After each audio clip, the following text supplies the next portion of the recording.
Someone I know was traveling through Africa and was told not to stop between border posts in a particular country because of the military movement and the civil unrest in that country. Unfortunately, one of the people in their party was injured and couldn't actually make it to the next border, so they ended up camping in the wilderness in this country. As luck would have it, overnight they were raided by a military group. They're lucky to have made it out with their lives. In a previous video, I discussed the target indicators that we need to look at when we want to conceal ourselves. But it's pointless concealing yourself or camouflaging your person if you don't also camouflage and conceal your base camp or the area that you're going to move around in. So in this video, I'm going to extend camouflage and concealment to how you can conceal your base camp setup should you ever find yourself in a similar situation. I'm Clarice, welcome to the Live Ready channel.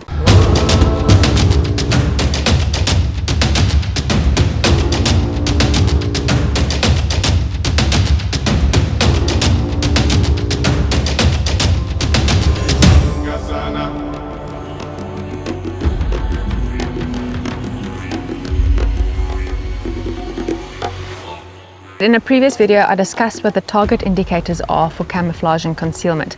It's basically the principles upon which you camouflage or conceal anything. And if you haven't watched that video, go and check it out. It really does explain in depth what we look at for concealment. So just a quick recap of that. If you're trying to find someone, what you're going to be looking for is shape, shine, shadow, silhouette, sudden movement, surface, space. So those are the main things. But then there were a couple of things that I added. A disturbance of wildlife, odor, even things like sound can give away your presence in the wilderness. And all of those things apply to your campsite just as they do to you as a person trying to camouflage yourself. So when we want to camouflage a campsite, we once again look at concealing the shape of our campsite, concealing the outline of a vehicle, the outline of a tent, trying to disrupt the normal silhouette of that tent. We look at surface, so the color of a surface, the kind of uniformity of the color, the uniformity or the regular lines and shapes. I said upside down V's, for example, as a person will indicate that there's a person in the bush, because you don't find upside down V's naturally, nor does regularity really occur naturally in the bush.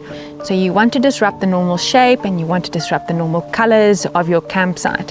Where you decide to pitch your campsite selection is going to have a massive impact on how well you manage to conceal your campsite. Now, what you use and how you camouflage or conceal your camp is very much going to depend on the environment that you're in.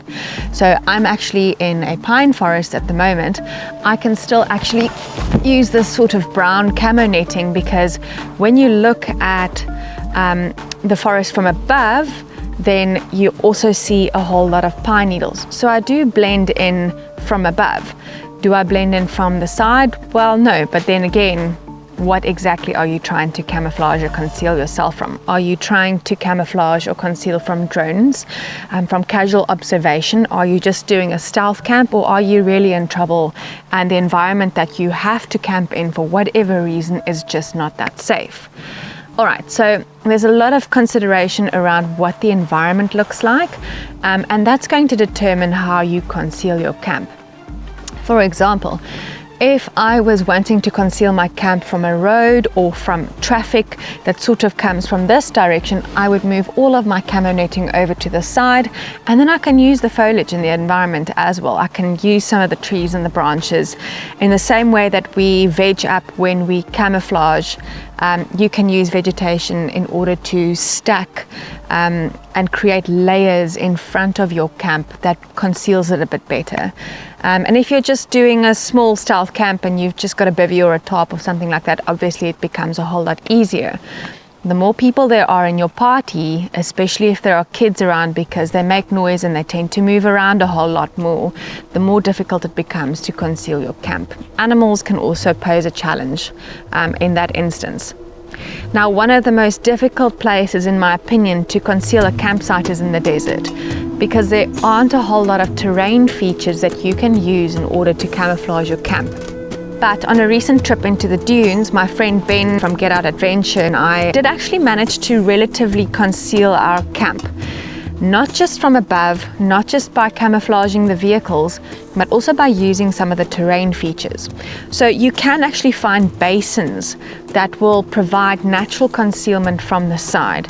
A forest, for example, provides natural concealment from, the lateral aspect. Whereas if you're trying to conceal your campsite from above, maybe you're trying to remain undetected by drones, then you would start looking a bit more at covering the top of your camp rather than just covering the sides. Now, the chances that you're going to have all of the materials available to you that you could possibly need to completely camouflage and conceal your camp is highly unlikely, which is why using terrain features, using some of the shrubs, using dead trees or even green branches depending on where you are, is going to work to your advantage. So use whatever you can in the environment. Remember, when you are trying to conceal, camouflage a camp, to leave some space that is concealed outside of your camp, because you are going to move in and out of your tent or in and out of your shelter. So what I've done here is I've taken 3 camo nets. I've used one to conceal the front of my vehicle. I've used one to conceal the tent, because even though the fly sheet for this tent is actually a similar color to the environment, the regularity of that fly sheet, the solid color and the solid shape, especially from above, is still a target indicator. So I've still gone and put a camo net over that. And then I've put one camo net outside of my shelter here, especially where I access the fridge or I access my gear in the back of the vehicle, because this is a space where I would be inclined to move around. So I've created a relatively safe space or concealed space for myself to move around just outside my campsite. Now, you are going to move outside your camp even if you do conceal it well. You're going to have to go and see a man about a tree at some point. So try to also take into consideration what you wear, because it doesn't really help you conceal your campsite but you're walking around in a bright orange shirt, because you are also part of your campsite. So if you are unsure whether something stands out a whole lot, take a camera, put it up, have a look at your camp from different angles, and then try and determine whether there's something that you need to move or change that would conceal your campsite better. Now, there are always going to be things around your camp that stand out. You're always going to need to use your gear. You're going to need to have some furniture out. I have actually once before taken one of these camo nets and just put it over my table and chair. You can still sit on the table and chair, you just can't see them as well. And just be careful that you don't trip over them. But for example, stuff like jerry cans or water tanks or things like that you have lying around, you can get quite creative in how you actually camouflage or conceal your gear. So this is, I think this is an old coffee bean bag. What is this? Yeah, this was for coffee. Anyway, take this, cover your gear, and what you do is also going to differ at night versus during the day. Maybe your greatest threat is at night, and then you need to actually just camouflage your gear at night. Maybe during the day you don't have so much of an issue. It's really going to depend on what's going on and what the situation is. And then just pack away as much of the stuff around your camp as possible. The more man-made objects you have around your campsite, the more likely it is that somebody is going to be able to detect your presence there. And the same goes for making fire. So if you're making a fire, the smoke from your campfire is not just visible, you can also smell it. And so too your food. So if you're cooking food that's got quite a strong smell to it, that smell can travel quite far. You'll be surprised, especially if you live in South Africa. Like, the average person around here can detect a briar fire from kilometers away, and then the whole neighborhood is there anyway. So anyway, what I'm trying to say is, consider what people would notice first and what kind of time of day it is, and then what the environment looks like. And just don't leave stuff lying around unnecessarily, because you are just going to make your presence more obvious. Concealing your campsite at night can be particularly difficult, especially if you need light by which you need to work. in that instance, the best is to just use red light. It's not as obvious, and it also doesn't disturb your night vision as much as white light does. The best is wait an hour or so after dark before you start getting active, so that your eyes actually adjust to the kind of light that you've got from the moonlight, and then try and see if you can just work by moonlight. There was a guy in one of my survival skills courses who used to work for the artillery, and he said they would only ever be active at night because it's so much more difficult to detect your presence at night, because movement is so much more difficult to pick up on. Now, if you're in the kind of situation where you need to avoid drones that have military capabilities like forward-looking infrared and synthetic aperture radar, I don't know, good luck. And I have used this example before in my video on counter-tracking, where the Bible tells us that King David, just after he was anointed king, had to be on the run from Saul. And it was just a great example of how you can be in real big trouble without actually having started it yourself. So keep that in mind if all of this sounds a little bit ominous and you're not quite sure how to position yourself on camouflage and counter-tracking and all of that kind of stuff. No skill is ever wasted. So it's good to just have a couple of tricks up your sleeve just in case you need it. Despite your best efforts, realistically, there may still be things in your campsite that you just cannot conceal.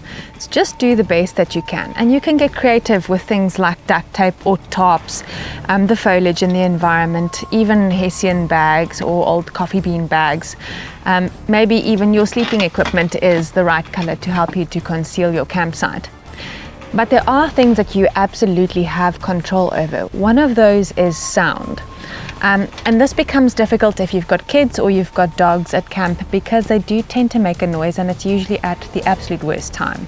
But for the most part, that is a target indicator that you have absolute control over. Don't run your car or motors or anything like that if you suspect that there may be activity in the area. If you know that there are people around and you want to remain concealed from them, be aware that whatever noises you make, even the crackle of a branch, even the crackle of a campfire, can alert someone to your presence. Closing of a door, the sound of a zip from your tent, anything like that. So if you are trying to remain concealed, stay still, stay out of sight, stay quiet until the threat has passed.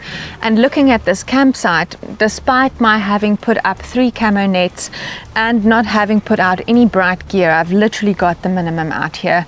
I haven't even made a campfire here, so there's no smell that can alert anyone to my presence. If I don't make a noise, nobody's going to hear me. But there are still a lot of things around here that are really, really obvious target indicators.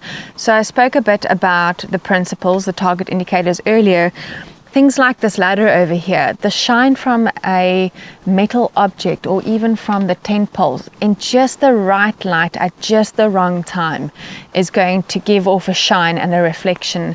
The mirrors on the vehicle and so on.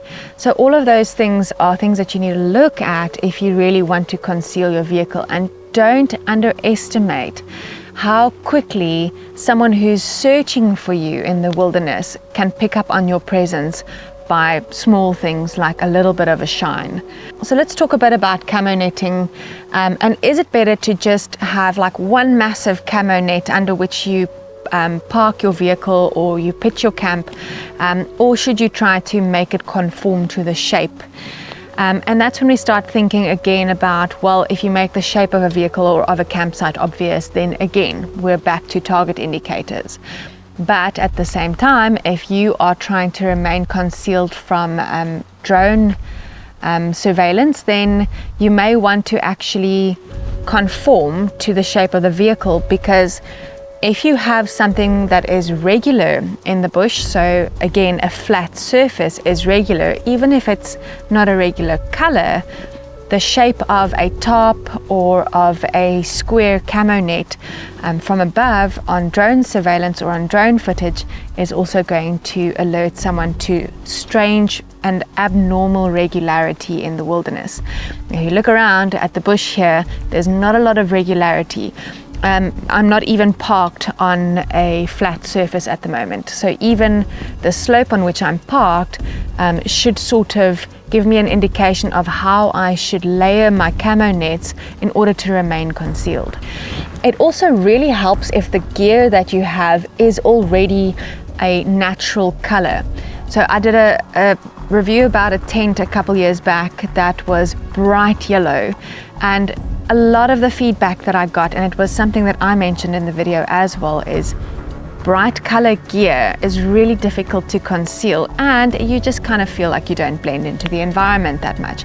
But if you've got a tent or a shelter system or even a vehicle that is already a natural or a neutral color, it becomes a whole lot easier to conceal your campsite.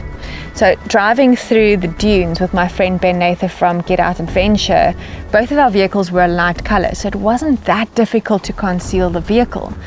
But if you're, for example, going through Namibia and it's all red sand or red dust, and now you've got a white vehicle, now it stands out a whole lot more. So now you're going to focus a bit more on concealing the vehicle. So the color that your gear is also going to determine how much effort you put into camouflaging or concealing your gear versus camouflaging or concealing your vehicle. And I suppose you can go and take some spray paint and spray everything different colors. We do that with firearms. We spray firearms different colors.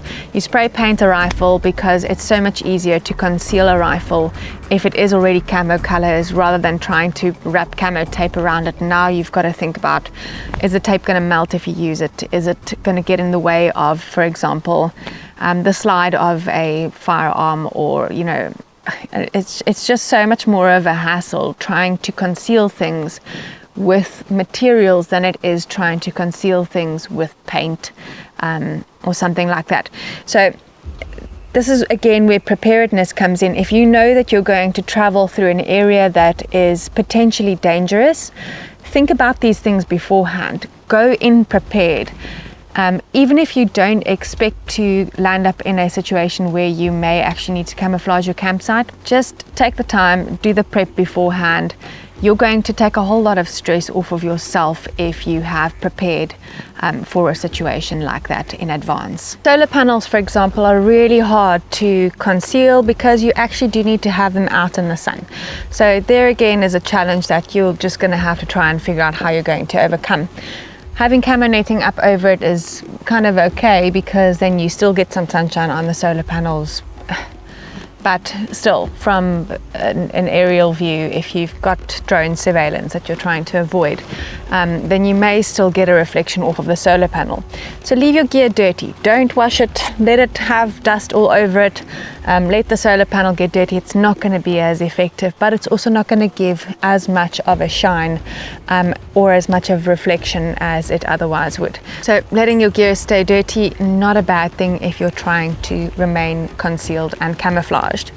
If you've liked this video, remember to hit like and subscribe. Follow me on social media. I post a bit more of the everyday live ready stuff on Instagram. And until the next time, live ready.